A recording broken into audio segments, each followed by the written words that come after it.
Bienvenidos al curso de Seguridad Documental, Firma e Identificación Digital. ¿De qué vamos a hablar en este curso? ¿Y por qué se llama Seguridad Documental?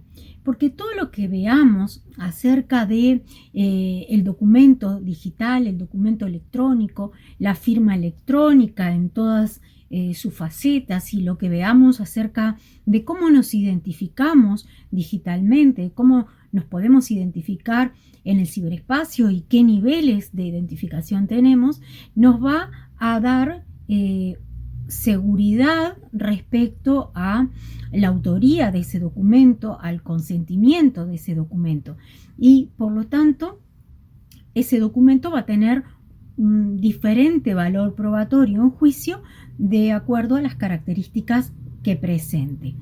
Vamos a hablar en este curso de la firma electrónica y las variantes de firma que se contemplan en la ley, qué valor jurídico tienen, qué tipo de firmas deberíamos usar de acuerdo a nuestra profesión, de acuerdo a nuestra empresa, qué tipo de firma deberíamos comprar.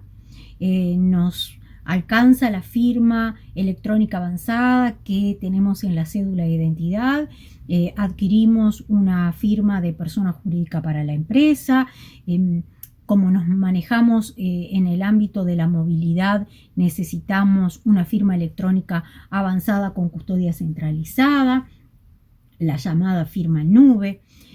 Y vamos a analizar en el transcurso a lo largo de todo el curso la ley 18.600, que es el cuerpo normativo que regula toda esta temática. Así como también vamos a realizar el análisis de su decreto reglamentario, el 436 del año 2011. En una segunda parte del curso, una vez que ya tenemos todas las bases, todos los criterios en base a este tema, los principales conceptos, vamos a analizar las modificaciones que sufrió la ley 18.600, por la cual se incorpora un nuevo capítulo en consonancia con las normativas, sobre todo de la Unión Europea.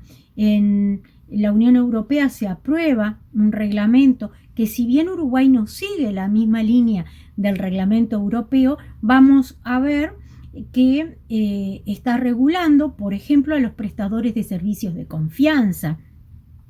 Y vamos a ver qué atribuciones tienen, cómo realmente pueden acreditarse en nuestro país como un prestador de servicios de confianza, y vamos a ir haciendo ese comparativo entre lo que es la normativa uruguaya y lo que es el reglamento europeo, porque vamos a ver que hay muchos aspectos que nos enriquecen en la discusión jurídica viendo aspectos de derecho comparado. Vamos a analizar la firma electrónica avanzada con custodia centralizada y vamos a incursionar en temas de identificación digital. Vamos a ver los niveles de identificación, depende de la certeza que necesitemos tener acerca de la identidad de una persona. Y finalmente vamos a estudiar el sellado de tiempo, como lo denomina la 18.600, que no es otro que el conocido time stamping, que es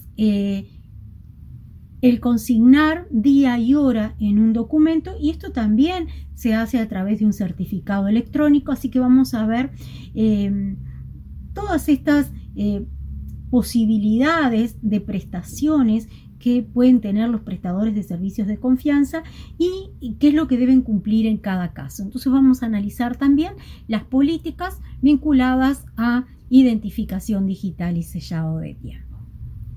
Como ven, el curso tiene múltiples facetas, desde el estudio del documento y el ámbito probatorio hasta la validez de las firmas y también otros elementos que puedo considerar a la hora de realizar un negocio, de realizar e-commerce, más allá de todas las prestaciones en las cuales se puede incorporar en materia de gobierno electrónico. Bueno, nuevamente bienvenidos al curso de seguridad documental, firma e identificación electrónica. Vamos a comenzar planteándonos qué problemas jurídicos enfrentamos o pretenden resolvernos cuando analizamos estos temas. En primer lugar, ¿cómo se puede verificar la identidad de las partes en una transacción electrónica?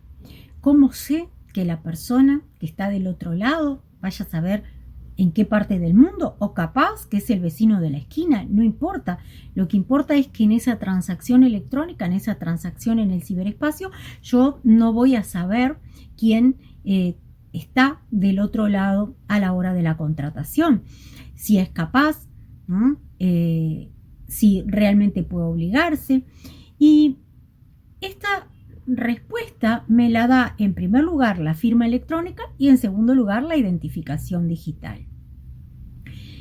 Otro planteo que nos podemos hacer es cómo se puede evitar el repudio de las consecuencias legales de un acto o negocio. El consentimiento, ¿verdad?, que doy de ese acto. Bueno, justamente cuando veamos las funciones de la firma, vamos a ver que la firma nos asegura ese no repudio y la criptografía, en los casos en que usemos firmas electrónicas criptográficas, que vamos a ver de qué se trata en el correr del curso, bueno, nos va a dar la garantía de que el mensaje o el documento no ha sido alterado, no ha sido modificado. Esto es, a grandes rasgos, cómo podemos solucionar algunos de los problemas en el marco de la contratación, en el marco del relacionamiento telemático, ya sea por la firma o ya sea por la identificación digital. Y vamos a entrar de lleno en el análisis de la 18.600, porque la 18.600 es riquísima en ese sentido, y vamos a ver que esta norma en realidad tiene antecedentes del año 1988, cuando por primera vez la ley 16.002 consagra la validez jurídica del documento electrónico de la firma electrónica y establece incluso la remisión al Código Penal en caso de que el documento electrónico pueda ser transmitido en forma alterada. Y teníamos una normativa vastísima en distintas leyes de rendición de cuentas, de presupuesto, y vamos a ver que conceptualmente vamos a tener algunas diferencias entre la normativa anterior y la normativa de la 18.600. ¿Qué consagra la ley 18.600? Consagra la admisibilidad del documento y de la firma electrónica y su validez jurídica, y establece un distinto valor probatorio de acuerdo al tipo de firma que estemos utilizando. Establece la eficacia y regula los servicios de certificación, a los prestadores de servicios de certificación. Que estos prestadores no están sujetos a autorización previa. Cualquiera puede prestar un servicio de certificación de firmas. Se realizan en régimen de libre competencia. Vamos a ver en el transcurso del estudio de la ley que tenemos una autoridad, que es la Unidad de Certificación Electrónica, que puede acreditar a los prestadores, y entonces nos vamos a referir a los prestadores de servicios de certificación acreditados, que vamos a usar mucho la sigla los PSCA por sus iniciales. Y estos prestadores de servicios de certificación acreditados van a ser los que nos van a emitir un tipo de firma particular, que es la firma electrónica avanzada. Pero, como decíamos, por más que estos prestadores estén acreditados ante la UCE, pueden trabajar en régimen de libre competencia. La UCE no va a fijar parámetros vinculados a tarifas, a su negocio, sino que el modelo de negocio va a ser el que establezca cada uno de los prestadores vinculados a los distintos servicios que puedan prestar y que vamos a estar viendo, que originariamente, de acuerdo a la 18.600, sería el servicio de emitir firma electrónica avanzada. Y también se establece que no se modifican las funciones correspondientes a quienes dan fe pública.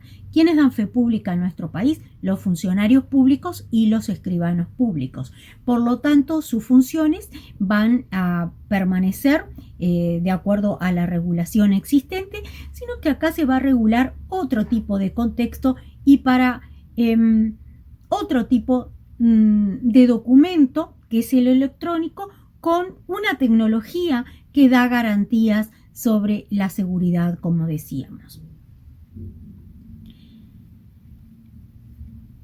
La ley establece una serie de definiciones de acreditación, certificado electrónico y certificado electrónico reconocido, datos de creación y de verificación de firma, dispositivos de creación de firmas, dispositivos seguros de creación de firma, documento electrónico o documento digital. Vamos a ver que usa la doble terminología, porque en la exposición de motivos de la norma se hacía hincapié en que electrónico y digital se tomaban como sinónimo a los efectos de la norma. Que esto es, en los antecedentes no fue así.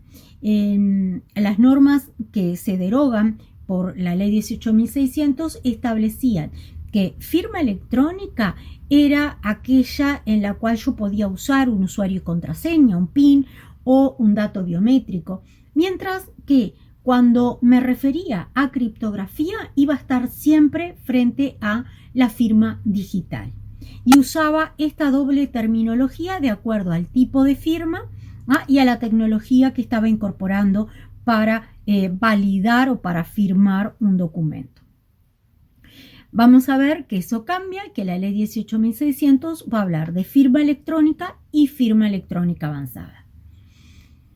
Vamos a hablar de la fecha electrónica, vamos a hablar de el firmante o signatario, de los prestadores de servicios de certificación y de los prestadores de servicios de certificación acreditados y del titular del certificado. Y se le agrega, por la ley 18.996, en el artículo 41, agrega una definición a la 18.600, que es el concepto de tercero aceptante, aquel que recibe un documento firmado. ¿Por qué? Porque vamos a ver que en la política de persona física se le agrega la carga al tercero aceptante de verificar ese certificado electrónico y verificar su validez. Todos estos conceptos los vamos a ir estudiando de a poco a lo largo de todo el curso. Y por tanto, ese concepto de tercero aceptante no estaba incluido en la ley y por tanto se agrega posteriormente. ¿Qué es el documento? El documento con carácter general. Bueno, el documento lo podemos analizar desde una doble perspectiva. Desde un punto de vista estructural, el documento es una cosa corporal que nos muestra algo, que está constituido por un elemento material y por un elemento intelectual. Y desde el punto de vista funcional, el documento es una cosa que sirve para representar a otra. ¿Qué características tiene un documento tradicional? Bueno, ocupa un lugar en el espacio, se ubica en un tiempo determinado, tiene una relación entre el autor y lo querido y lo expresado por éste, y también tiene un valor probatorio. ¿Qué aspectos tenemos que tener en cuenta respecto al documento electrónico? Me voy a referir al profesor Gian Antonio, porque el profesor Gian Antonio distinguía el documento electrónico en sentido estricto de en sentido amplio. Y decía que el documento electrónico en sentido estricto es el que queda almacenado en la memoria del computador y no puede llegar a conocimiento del hombre sino mediante el empleo de tecnología informática. Y en sentido amplio entendía que era aquel procesado por el computador y obtenido por un medio de un periférico de salida, que se tornaba de esa forma susceptible de conocimiento por el hombre. Vamos a ver que la ley 18.600 toma el concepto de documento electrónico en sentido estricto. En sentido amplio podría ser cuando imprimo un documento. Bueno, la ley 18.600 entiende que documento electrónico es cuando está en formato electrónico. Eso es un primer concepto que nos tenemos que grabar. El documento impreso va a ser una copia papel de un documento electrónico. Vamos a insistir en este tema porque es muy importante y es muy importante a la hora de analizar el valor probatorio de estos documentos. ¿Por qué? Porque cuando yo presento un documento electrónico en juicio, tengo que tener en cuenta que si lo presento en papel, pierde muchas de las características de este documento. Y en el momento de necesitar una pericia, bueno, me voy a estar perdiendo todo lo que es la metadata del documento. Voy a poder periciar solo parcialmente. Me sirve cuando solo quiero apreciar una declaración, pero cuando quiero apreciar otras connotaciones, entonces no voy a contar con los elementos, o el perito no va a contar con los elementos. Por eso cuando los escribanos hacen actas de comprobación acerca de información que existe en Internet, puede ser en una web, en una red social, siempre se aconseja que además de imprimir lo que se está viendo en ese nombre de dominio o en esa red, se imprima el código fuente. Se aprieta botón derecho y se imprime también y se incorpora el código fuente a esa acta de comprobación. Pero además de eso es muy importante presentar el original en el expediente. Y un detalle a tener en cuenta, que cuando estoy presentando el documento no voy a establecer que adjunto un pendrive o que adjunto un CD, sino que a lo que tengo que hacer referencia es al documento que efectivamente estoy presentando. ¿Qué tipo de documento es? Si es un contrato, cuándo se firmó, en la data, entre quienes se firmó, o sea, voy a hacer referencia al documento y no al soporte que lo contiene. Y vamos a ver que eso también es importante y también está recogido en la norma. Otro aspecto que es crucial a la hora de analizar el documento electrónico es el origen que tiene el documento electrónico. Y cuando hablamos del origen nos referimos a si ese documento fue realizado directamente por el hombre. La PPT que yo les estoy mostrando, por ejemplo, bueno, yo la fui digitando y la fui creando. O si el documento electrónico es generado por un sistema de forma totalmente automática. Y ahí vamos a ver que la inteligencia artificial cada día permite que más documentos se generen en forma totalmente electrónica. Podemos tener contratos también realizados en forma electrónica.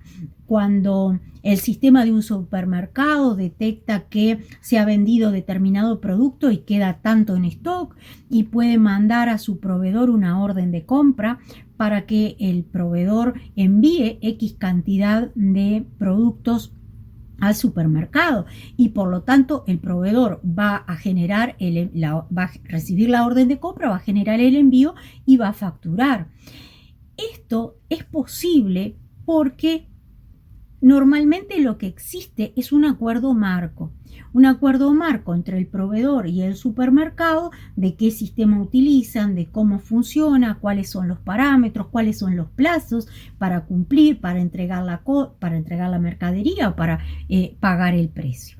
Por lo tanto, en estos casos, normalmente estamos hablando que esta ejecución en realidad es una ejecución de un acuerdo marco que toma la forma de contrato entre los sistemas, podríamos decirlo.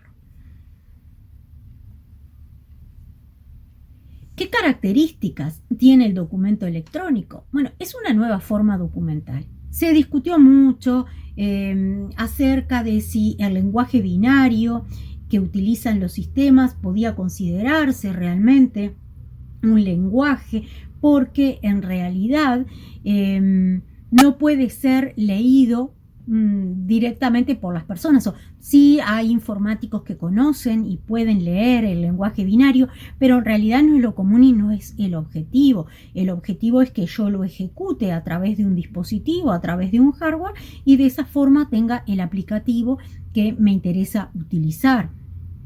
y se comparó ante las resistencias que planteaba el tema con el lenguaje musical. El lenguaje musical, ustedes saben que puede ser leído directamente, puede ser solfeado, ¿verdad?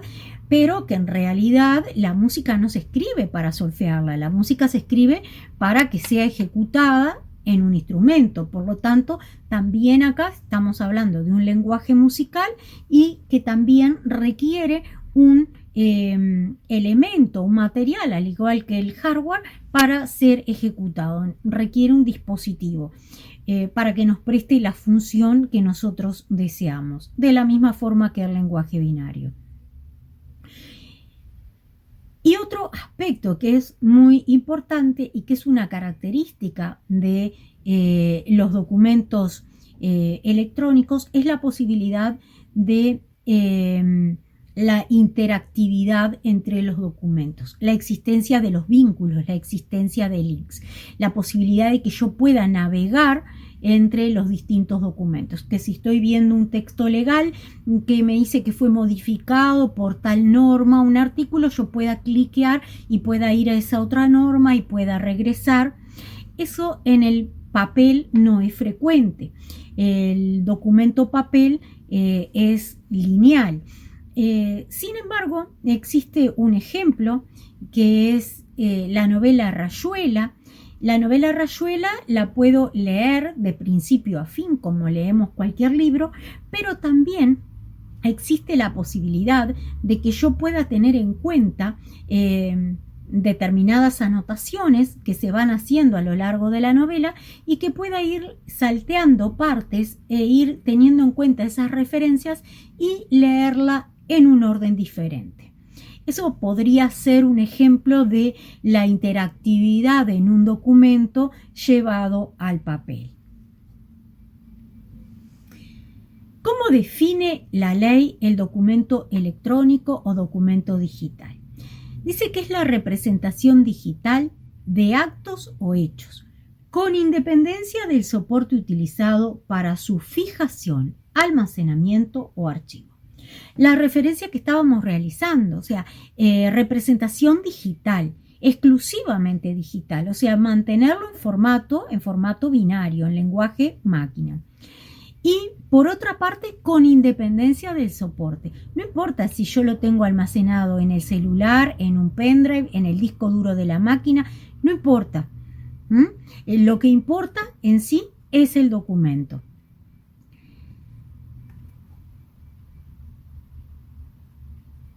Por eso les decía que cuando presentamos estos documentos en procesos judiciales, bueno, tenemos que tener esa precaución. Obviamente voy a poder referir a que incorporo tal documento en un pendrive, en un soporte tal o cual. Eso lo puedo hacer, es más, el soporte lo voy a tener que identificar, que caratular de alguna forma, pero haciendo la prueba no es el continente, sino que la prueba es el contenido. Bien, y estos documentos, que son el equivalente funcional al documento papel, también necesitan un equivalente funcional para darme determinadas garantías, como puede ser la firma hológrafa o autógrafa en el mundo papel. ¿Y qué funciones me presta la firma? Porque si hablamos de equivalencia funcional en un caso u otro, tenemos que saber qué función nos presta. La firma establece la autoría, ¿no?, en un texto, la aceptación de determinadas obligaciones que puedan surgir de ese texto, o adherir a lo expresado por otro en un documento, y determina la presencia en ese acto. Todas estas son las funciones que nos presta la firma.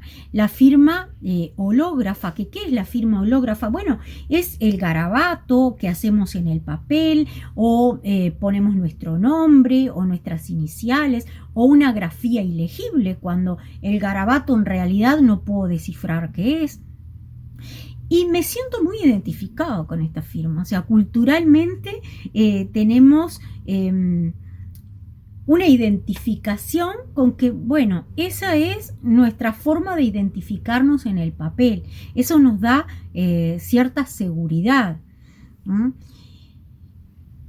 Que esto es un cambio de paradigma, porque la seguridad en realidad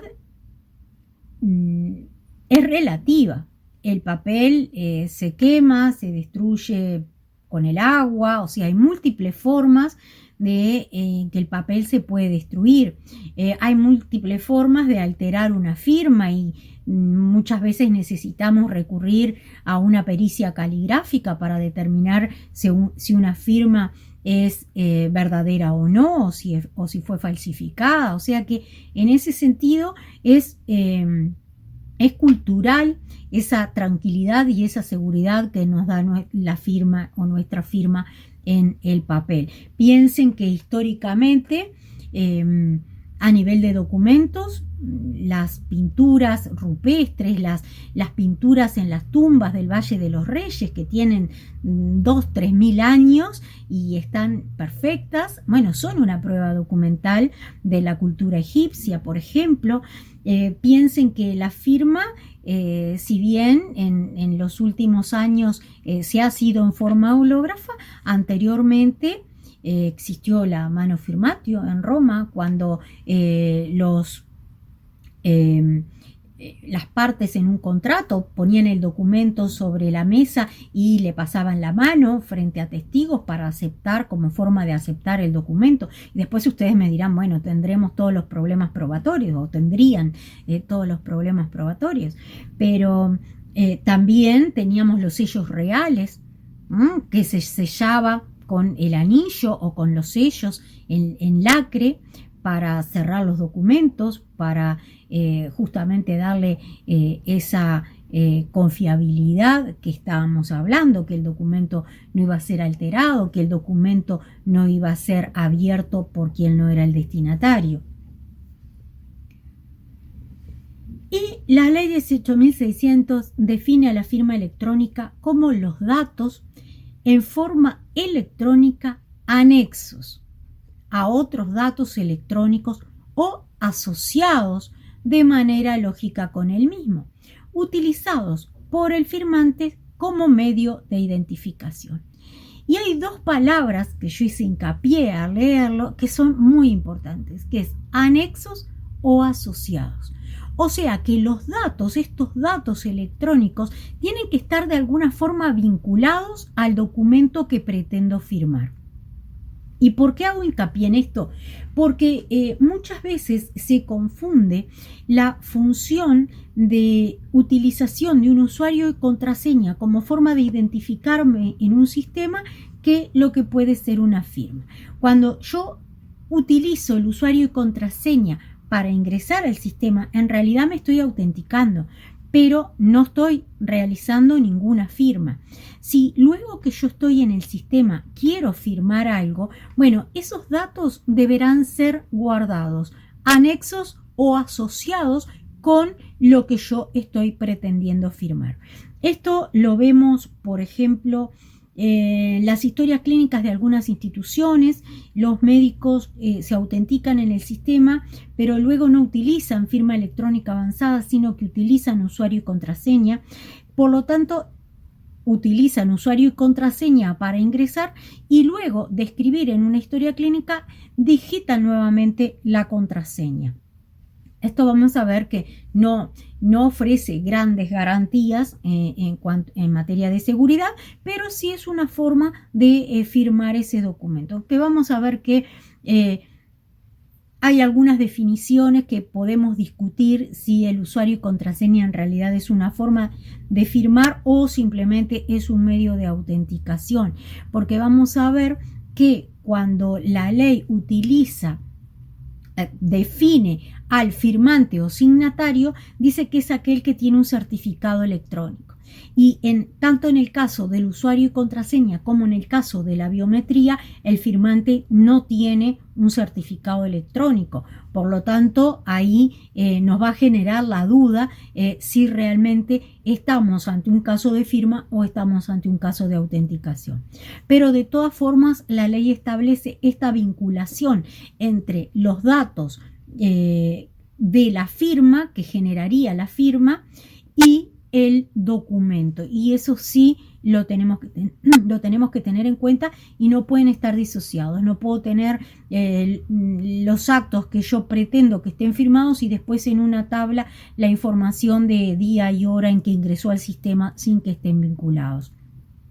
Si ustedes, por ejemplo, trabajan con e-banking, ven que en algunos bancos, cada vez que yo voy a hacer una transacción, si voy a hacer en el sistema ingreso con usuario y contraseña, y luego si voy a hacer una transferencia o si voy a realizar un pago, me va a pedir que digite nuevamente la contraseña.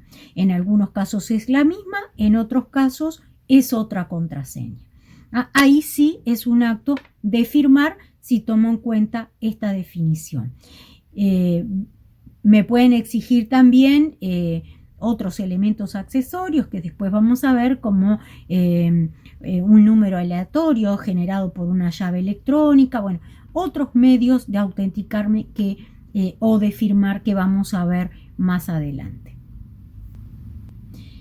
¿Qué tipos de firma consagra la ley 18.600? Bueno, como veníamos diciendo, y con este concepto, tomando este concepto de firma, dejando de lado el hecho de que la definición de firmante establezca la necesidad de un certificado electrónico, podemos decir que dentro del concepto amplio de firma electrónica podemos incluir a los pins, a las claves, a los passwords y también la biometría. ¿Qué es la biometría? La biometría es una rama de la biología que estudia en forma cuantitativa la variabilidad individual de los seres vivos utilizando métodos estadísticos. O sea, es una forma de realizar mediciones y de comparar. ¿Cuáles son los rasgos biométricos por excelencia? Bueno, la huella dactilar, el iris del ojo, pero existen otros, como el mapa calórico del cuerpo. Todos emitimos calor de una forma diferente y por lo tanto, si yo escaneo a una persona, puedo verificar si es esa persona.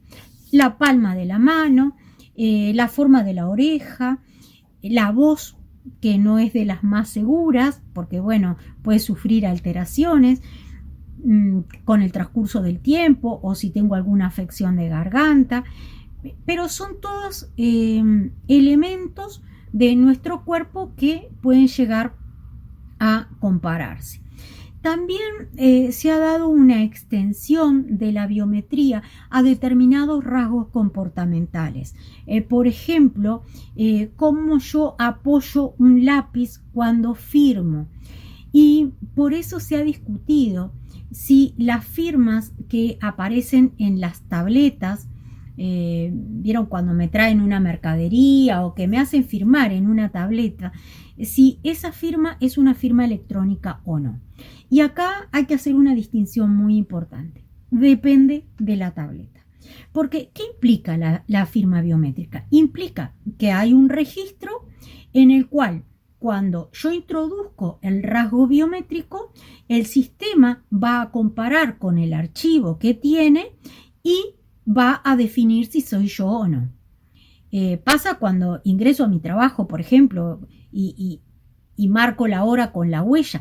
Previamente, gestión humana me recabó la huella y bueno, y pongo este dedo o pongo el otro dedo y tiene un registro. Por lo tanto, cuando yo pongo en el dispositivo la huella dactilar, el sistema verifica a quién pertenece esa huella porque ya la tiene almacenada. Así funcionan todos los rasgos biométricos. Por lo tanto, si en ese sistema de tableta tiene almacenada mi firma y a la hora de yo volver a firmar puede cotejar por rasgos comportamentales, como les decía, que esa firma efectivamente es mía, es como una pericia de la firma, pero hecha en forma electrónica, hecha por un sistema. Antes, los escribanos, por ejemplo, en el Banco República necesitamos registrar la firma y se hace un cotejo por parte del funcionario de que la firma sea más o menos parecida. Pero acá el cotejo de esa tableta la haría un sistema. Ahora bien, si eso no existe, si yo solamente dibujo en la tableta lo que sería la firma hológrafa, carece de valor. No estamos frente a una firma electrónica. Sería como una firma fotocopiada, que tampoco tiene valor, o una firma escaneada. Si yo escaneo una firma y la pongo en el documento, no estamos frente a una firma electrónica. Eso es importante que lo tengamos en cuenta. ¿Qué otra cosa es importante cuando hacemos referencia a este cotejo en las tabletas? Bueno, sin lugar a dudas, la diferencia de precio de una tableta y de otra es fundamental, porque los que realmente hacen un cotejo del rasgo comportamental a la hora de firmar son mucho más caras que una tableta común donde yo dibujo la firma hológrafa. O sea que ese también es un parámetro a tener en cuenta, más allá de todo el sistema que la tableta pueda tener incorporado. Y la tercera forma de firma es la criptografía, la firma criptográfica. ¿Qué es la criptografía? Esto no es actual, esto viene de la época del cifrado de Julio César. La criptografía es la ciencia que estudia la ocultación, disimulación o cifrado de la información, así como el diseño de sistemas que realizan dichas funciones. Es una rama de las matemáticas que lo que procura es hacer incomprensible un mensaje. De chicos jugábamos a descubrir la clave o a pasarnos mensajes con determinadas claves. Lo vemos también en las películas nazis, de las películas de las guerras mundiales, donde había que descubrir la clave con la cual se comunicaban, por ejemplo, los nazis para poder descubrir los mensajes. Ahí hablamos de criptografía simétrica, o sea, que es una única clave de ocultación del mensaje. ¿Qué es lo que permite la tecnología? ¿Qué es lo que permite el procesamiento electrónico de la información? La existencia de dos claves o de dos llaves. Aquí la podemos encontrar traducida como llave o como clave. Entonces, lo que vamos a encontrar es, en este caso, con la criptografía asimétrica. La criptografía asimétrica va a tener una clave secreta y una clave pública, o una llave secreta o llave pública, como prefieran nombrarlo. Y la criptografía, estos certificados electrónicos pueden ser emitidos por cualquier prestador. Pero cuando el prestador que emite ese certificado de firma está acreditado, ese certificado de firma va a ser un certificado electrónico reconocido. Y vamos a ver que esta firma electrónica se va a denominar firma electrónica avanzada, cuando es emitido el certificado por un prestador de servicios de certificación acreditado. ¿Qué requisitos son los necesarios o debe cumplir una firma para considerarse una firma electrónica avanzada? Bueno, en primer lugar, requiere información que esté bajo exclusivo conocimiento del firmante, permitiendo su identificación unívoca, dice la ley. ¿Qué quiere decir? Que va a existir una clave pública, ¿verdad? Pero va a existir una clave privada que solo el firmante conoce, no es conocida por el prestador. Cuando ustedes se fueron a tramitar la nueva cédula de identidad, después lo vamos a ver, les voy a mostrar una cédula, les voy a mostrar los distintos chips, tiene un chip de firma electrónica avanzada. Y a ustedes le pidieron, ya casi al final del proceso, que digitaran un código entre 4 y 8 cifras. Ese código es el código que nos permite acceder a la firma electrónica avanzada, la clave privada. Si nosotros nos olvidamos de ese código, vamos a tener que hacer un trámite ante la DENIC para ir y autenticarnos con la huella dactilar y poder resetear ese código. Ese código no es recuperable porque es solo de nuestro exclusivo conocimiento para cumplir con el primer requisito que establece la ley. Por lo tanto, no lo podemos recuperar porque DENIC no lo conoce. El segundo elemento a tener en cuenta es que sea creada por medios que el firmante pueda mantener bajo su exclusivo control. Y acá nos vamos a encontrar con que vamos a tener un dispositivo que va a ser o la tarjeta o la tarjeta de la cédula de identidad o un token, que ahí es donde se va a crear la firma directamente en ese dispositivo. Ser susceptible de verificación por terceros. ¿Qué quiere decir? Que cuando yo recibo el tercero aceptante que hablábamos hoy, cuando yo recibo una firma electrónica, voy a poder verificarla. La firma aparece en el documento como una cocarda y normalmente aparece en el lado derecho, por lo menos en los PDFs, y yo voy a cliquear ahí y me va a llevar al certificado y me va a decir si ese certificado es válido o si era válido al momento de la firma, porque lo que importa es que el certificado no es que el certificado sea válido hoy, sino que haya sido válido al momento en que el documento se firmó. O sea que yo puedo verificar la validez del certificado al momento de la firma. Eso es una función del prestador de servicios de certificación. Por eso dice ser susceptible de verificación por terceros. Todo el que recibe una firma va a poder verificar la vigencia del certificado y que pertenece a quien dice ser, ¿verdad? A la titularidad de ese certificado. En cuarto lugar, dice la ley, estar vinculado a un documento electrónico. Nuevamente el vínculo. Vieron que eso es fundamental. De tal modo que cualquier alteración subsiguiente en el mismo sea detectable. Eso es típico de la criptografía. Si el documento se abre y es alterado, bueno, yo no lo voy a recuperar. Normalmente recuperamos como símbolos extraños, todos mezclados con algún texto, pero el documento no se recupera. Aunque le agregue un punto, el documento no lo voy a recibir tal cual. Y esa es la garantía de que el documento que se envía es el mismo documento que el que llega. Y en quinto lugar, dice haber sido creado utilizando un dispositivo de creación de firma técnicamente seguro y confiable.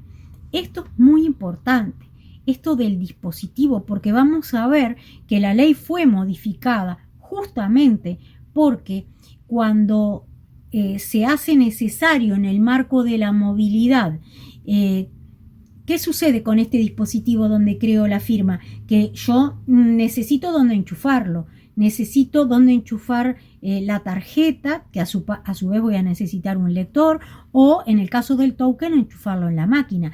Por lo tanto, no lo voy a poder usar ni en el celular ni en una tablet.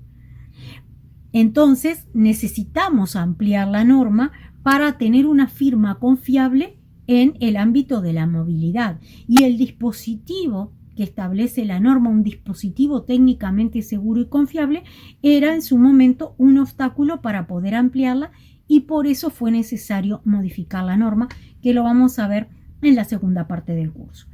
Y dice el requisito número 5, estar basada también en un certificado reconocido válido al momento de la firma. Un certificado reconocido, como ya dijimos, es un certificado emitido por un prestador de servicios de certificación acreditado. ¿Qué es un certificado? La ley definía certificado electrónico y certificado reconocido. El certificado electrónico es un documento electrónico firmado electrónicamente por el prestador de servicios de certificación que va a decir quién es el titular de ese certificado y los datos de verificación de la firma. Se discutió mucho qué información establecer en ese certificado. Algunos querían que hubieran datos de salud básicos, como alergias, no resucitación, no transfusiones, ese tipo de información básica en el caso de una atención de urgencia o de emergencia. Otros, por ejemplo, a nivel de escribanos, se pretendía que se dijera la calidad de escribano, que estaba al día con la caja notarial, que estaba habilitado por la Suprema Corte. Toda información que, si bien puede ser útil, en realidad se aleja de la equivalencia funcional de la firma. Cuando yo firmo, la firma hológrafa no me presta ninguno de esos servicios.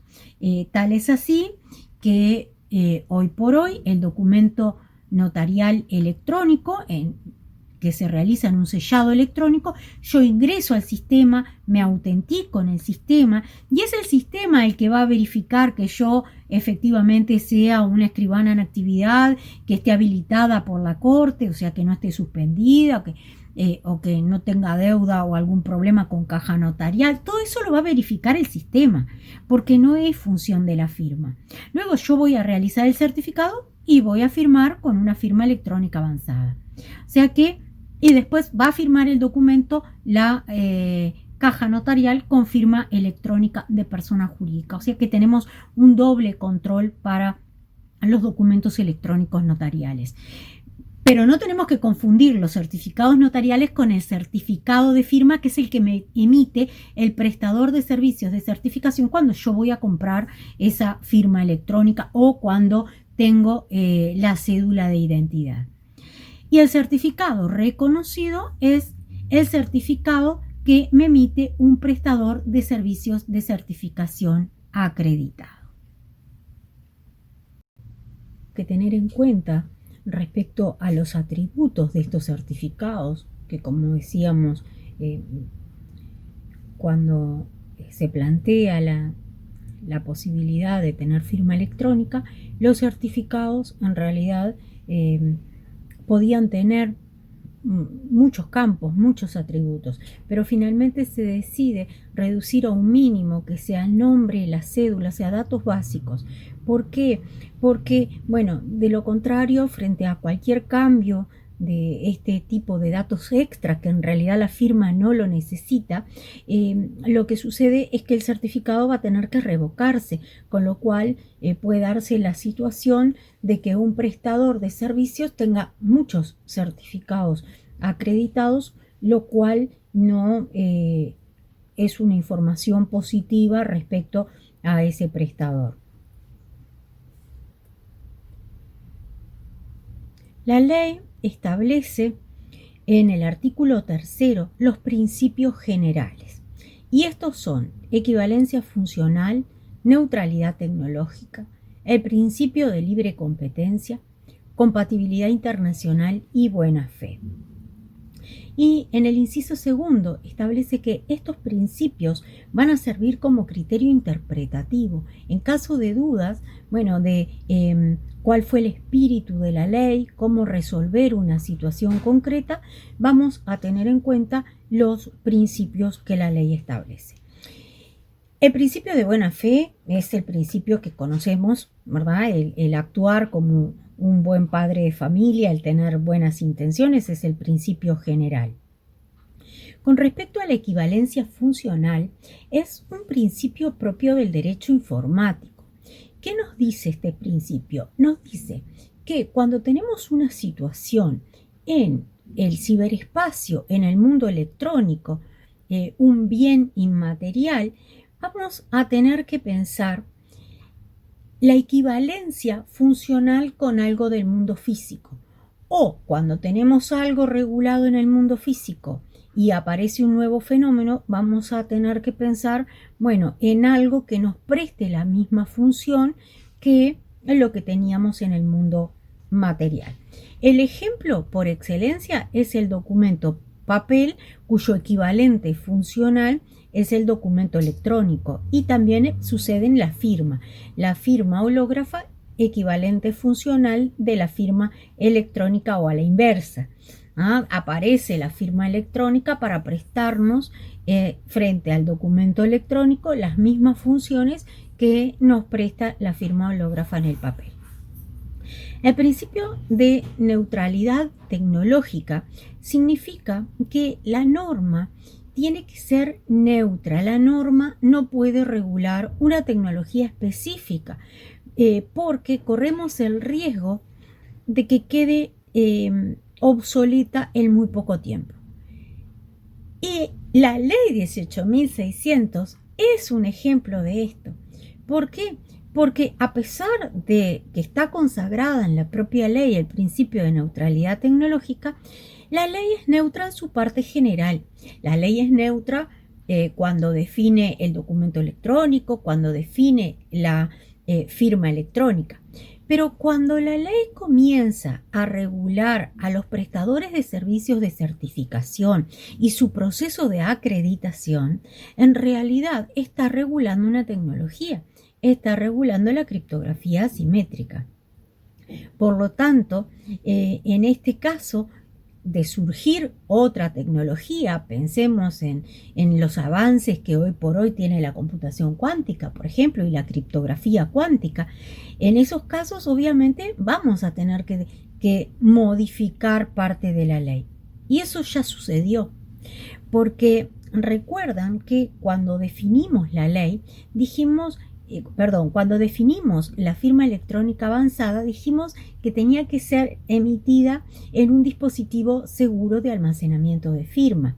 Y ese dispositivo seguro de almacenamiento de firma, que era la tarjeta o que era el token, dejaba de ser útil en el momento de pensar en albergar una firma en la nube. Por lo tanto, las modificaciones que vamos a ver en la segunda parte del curso van a estar vinculadas a esto. La ley estaba acotada a esta tecnología, a la criptografía en un dispositivo seguro. Por lo tanto, cuando esta criptografía yo la voy a utilizar y la voy a albergar en una nube de un prestador que, si bien yo voy a tener acceso directo y voy a ser quien conozca la clave privada, en realidad no va a estar bajo mi exclusivo control, no lo voy a custodiar esa firma como la custodiaba en el pendrive o como en el token o como la custodiaba en la tarjeta, sino que va a haber una persona que la va a custodiar, que después vamos a ver que es el prestador de servicios de confianza. Así que este es un aspecto importante a tener en cuenta, y este también es un principio del derecho informático. En todos los aspectos tecnológicos, siempre que regulemos tecnología, tenemos que tratar de hacer la menor referencia posible a una tecnología específica. Muchas veces no se puede, como es el caso. Principio de libre competencia, ya estuvimos hablando de esto, dijimos los prestadores, y ahora después lo vamos a ver cuando veamos la infraestructura nacional de certificación electrónica, los prestadores pueden actuar en régimen de libre competencia. Si bien algunos pueden acreditarse, en realidad no necesito una autorización previa. La acreditación lo que me da es determinada certificación, por decirlo de alguna forma, de que yo cumplo con determinados estándares y doy determinadas garantías, pero no es un requisito para que yo preste el servicio. Sí, obviamente va a dar un mayor valor a ese certificado que estoy emitiendo, y esa firma, como dijimos, va a ser una firma electrónica avanzada que va a tener un pleno valor probatorio. Otro principio es la compatibilidad internacional.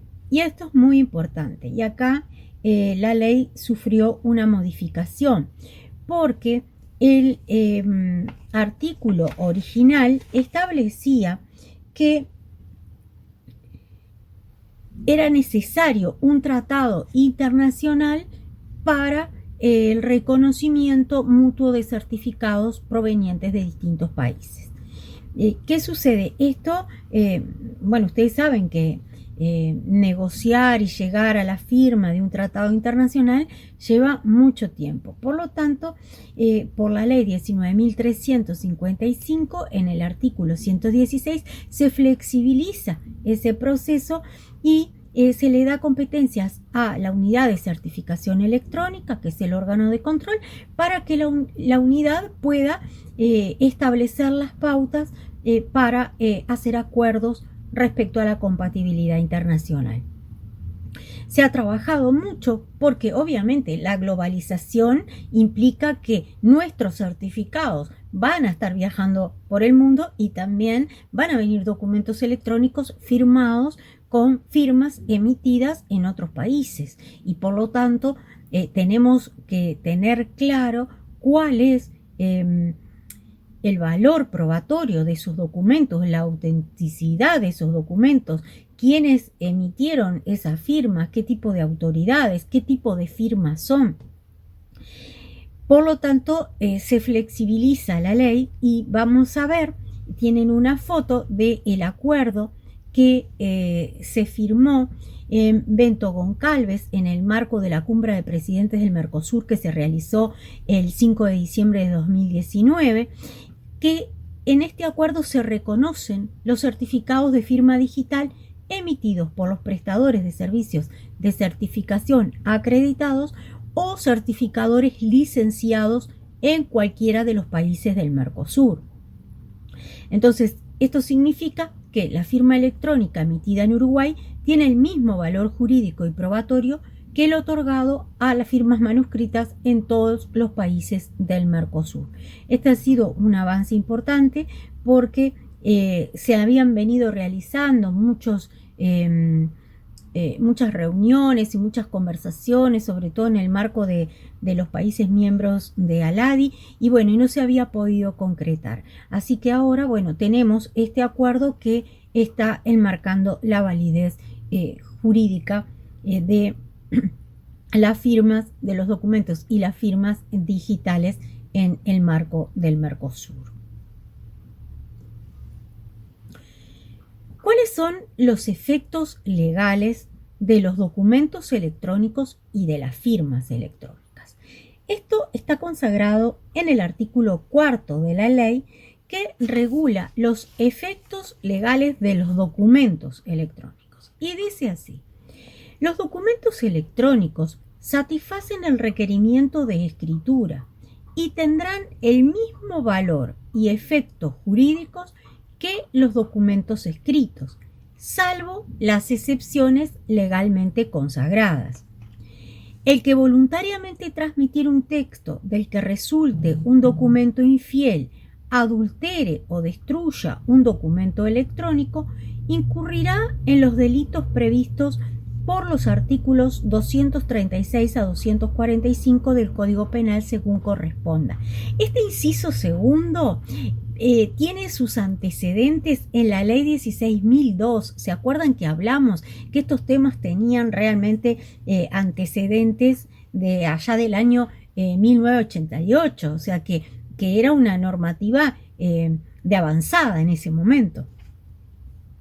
El artículo 5 regula los efectos legales de la firma electrónica y dice así: la firma electrónica tendrá eficacia jurídica cuando fuese admitida como válida por las partes que la utilizan o haya sido aceptada por la persona ante quien se oponga el documento firmado electrónicamente. O sea que una firma electrónica general, un usuario y contraseña, un rasgo biométrico, cuando yo tengo un acuerdo con la otra persona de que vamos a utilizar un determinado tipo de firma, o incluso cuando vamos a usar una firma criptográfica pero que no es de un prestador de servicios de certificación acreditado, bueno, nos podemos poner de acuerdo. Esto es muy útil, por ejemplo, cuando firmamos documentos en los cuales se va a utilizar firma que provienen de otros países, que por lo tanto esas autoridades no están acreditadas en nuestro país. Entonces yo puedo poner una cláusula en el contrato de que fulano o tal parte va a firmar con una firma emitida por tal prestador, y a su vez que nosotros vamos a firmar con una firma X, que puede ser de un prestador acreditado o no. Pero entonces ahí, con esa cláusula, estamos acordando qué firma vamos a utilizar y por lo tanto, si no es una firma electrónica avanzada, va a tener un valor jurídico. Vamos a ver una sentencia, la única sentencia que tenemos que habla puntualmente de firma electrónica, porque nos vamos a encontrar con unas cuantas sentencias de los últimos años que refieren a la utilización de usuario y contraseña, pero siempre lo hablan en el marco de que determinada persona hizo determinada actividad porque había ingresado con su usuario y contraseña, pero no está fundamentada en la ley de firma ni tampoco identifican que ese acto de utilizar usuario y contraseña sea una firma. Pero sí tenemos una sentencia del año pasado que refiere a esta situación y dice, las partes acordaron usar esa firma. Ahora después vamos a ver la sentencia. En el inciso segundo, se establece que se respetará la libertad de las partes para concertar de común acuerdo las condiciones en que aceptarán las firmas electrónicas conforme a la presente normativa.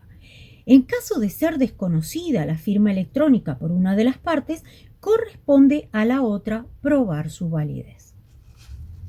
Y en el artículo 6 refiere a los efectos legales de la firma electrónica avanzada, que siempre utilizamos la sigla FEA para abreviar a la avanzada. Y dice así, la firma electrónica avanzada tendrá idéntica validez y eficacia que la firma autógrafa consignada en documento público, vean qué importante, qué valor probatorio tiene, o en documento privado con firmas certificadas, o sea, certificadas por escribano, siempre que esté debidamente autenticada por claves u otros procedimientos seguros. ¿Se acuerdan que habíamos dicho que la ley establecía que esta normativa no iba a interferir en las actividades que realizaban aquellos que daban función pública, que dijimos, funcionarios públicos y escribanos públicos? Acá le está reconociendo a la firma electrónica avanzada el mismo valor que esas firmas, que las firmas en documento público. Y estas que dice debidamente autenticadas por claves u otros procedimientos seguros, establece que garanticen que la firma electrónica avanzada se corresponde con el certificado reconocido emitido por un prestador de servicios de certificación acreditado que lo asocia con la identificación del signatario. Recuerden que habíamos dicho que el tercero aceptante, quien aceptaba la firma, tenía la carga de verificar que esa firma era del titular del que pretendía firmar y que a su vez el certificado electrónico estaba vigente al momento de la firma. B. Aseguren que la firma electrónica avanzada se corresponde con el documento respectivo y que el mismo no fue alterado ni pueda ser repudiado. Esto también va de la mano con la otra característica que tenía que tener el otro requisito de la firma electrónica avanzada, que era la posibilidad de que yo, por un lado, lo pudiera verificar y por otro lado, que el documento no fuera alterado y que yo pudiera comprobarlo.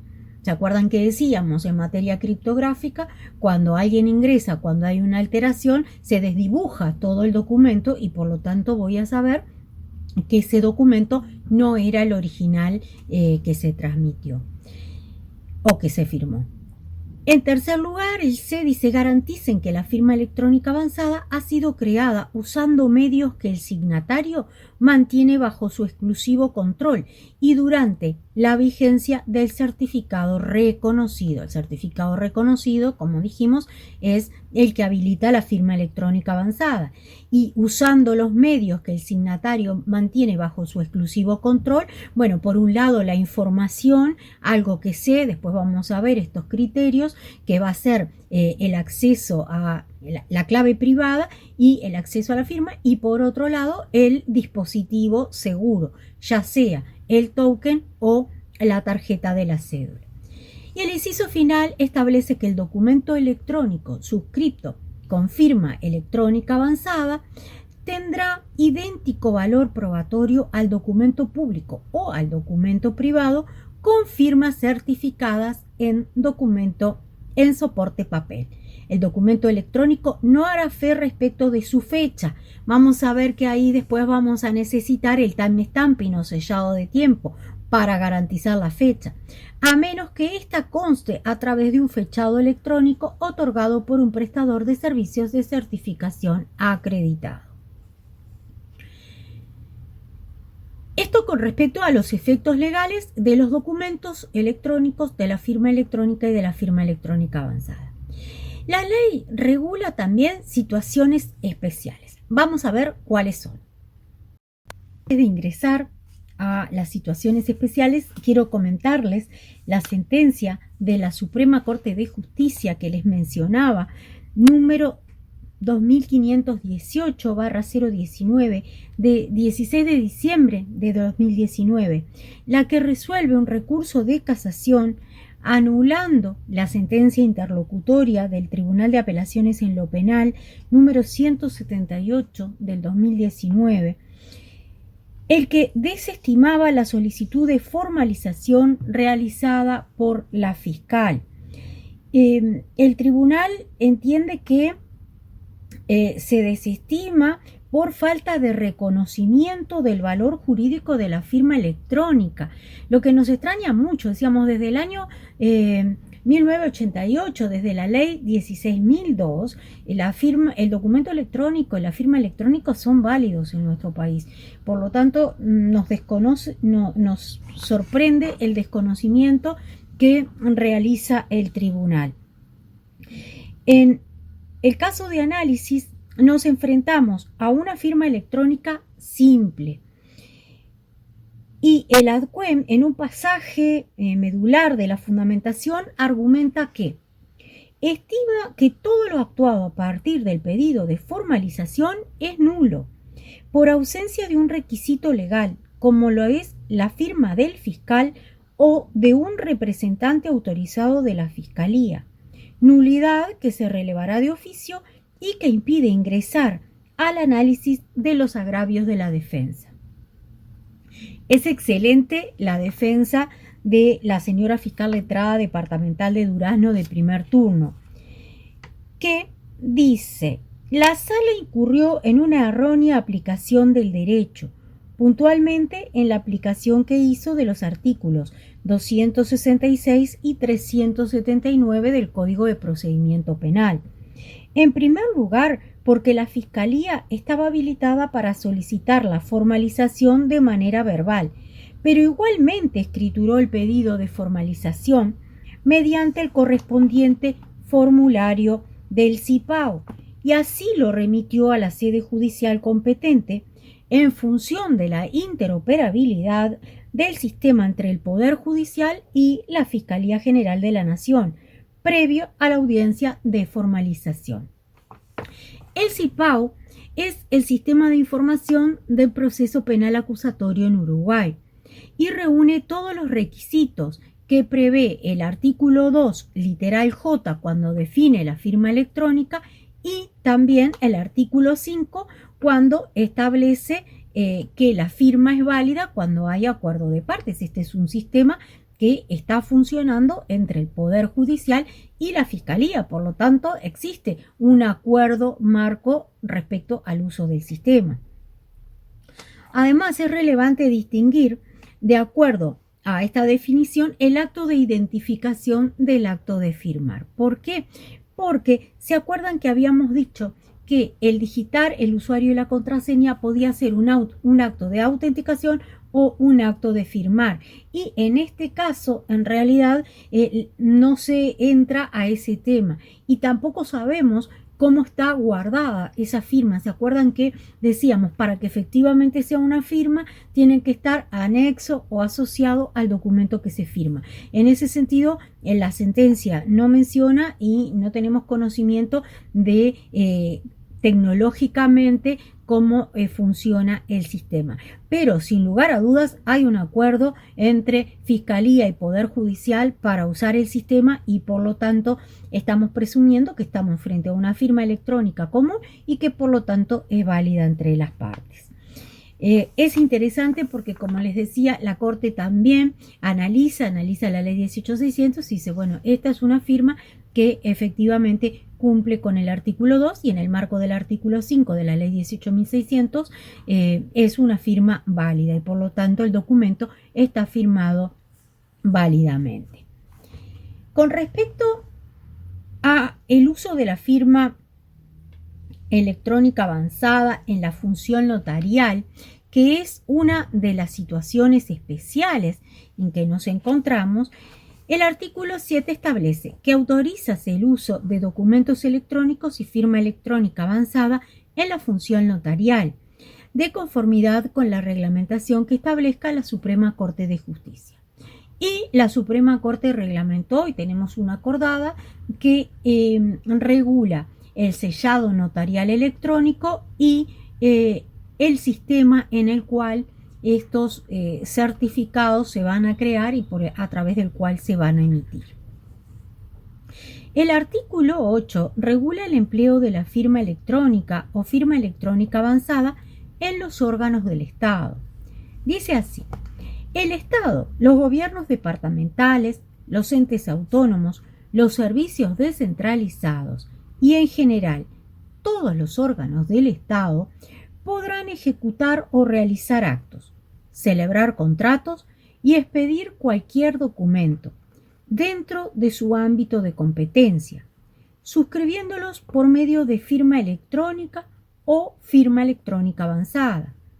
Se exceptúan aquellas actuaciones para las cuales la Constitución de la República o la ley exijan una solemnidad que no sea susceptible de cumplirse mediante documento electrónico o requiera la concurrencia personal de la autoridad o funcionario que deba intervenir en ellas.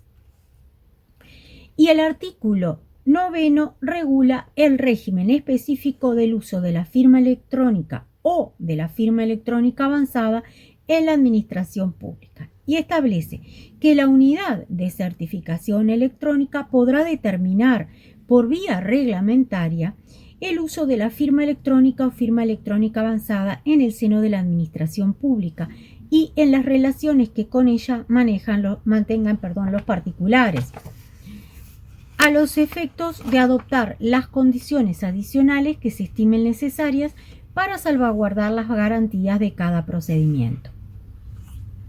Acá es interesante tener en cuenta que la unidad de certificación electrónica nunca emitió una reglamentación al respecto, siempre ha respondido a las consultas de los distintos organismos que, de acuerdo a las necesidades del trámite que se está realizando o del documento que se está firmando, decidan cuál es la firma que puede ser necesaria.